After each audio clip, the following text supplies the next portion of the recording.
Degree है और इसमें से 10 डिग्री एंगल आपने माइनस करना है, यानी 10 डिग्री आपके पास फोर्स की एंगल था और पोजीशन वेक्टर का टोटल 80 डिग्री था एक्स एक्सिस के साथ। तो इन दोनों का आपस में जो एंगल है ये फाइंड करने के लिए आपको इस टोटल 80 डिग्री में से 10 डिग्री माइनस करना पड़ेगा, तो वो आ जाएगा 70 डिग्री। तो थीटा की वैल्यू कितनी होगी? 70 डिग्री। तो सोल्यूशन को देखें जरा। The angle between R and F can be found by subtracting the angle theta F and from theta R. आपको थीटा एफ यानी फोर्स के एंगल को थीटा आर यानी पोजीशन वेक्टर के एंगल से सब्ट्रैक्ट करना पड़ेगा। तो उसके लिए आपके पास जो आंसर आएगा वो 70 डिग्री आता है।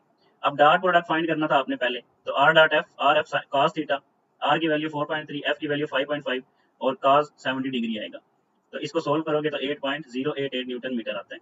तो आर डॉट एफ क्या आ जाएगा? राउंड ऑफ करके 8.1 न्यूटन मीटर। अब ये जो न्यूटन मीटर है ये वर्क की एग्जांपल है, क्योंकि यहाँ पे डॉट प्रोडक्ट लिया जा रहा है, तो ये एफ डॉट डी को भी रिप्रेजेंट कर सकता है। लिहाजा जो डब्ल्यू होता है वो डॉट प्रोडक्ट ऑफ डिस्प्लेसमेंट और फोर्स होते हैं। तो इस सूरत में आप कह सकते हैं कि ये जो डॉट प्रोडक्ट है इन दोनों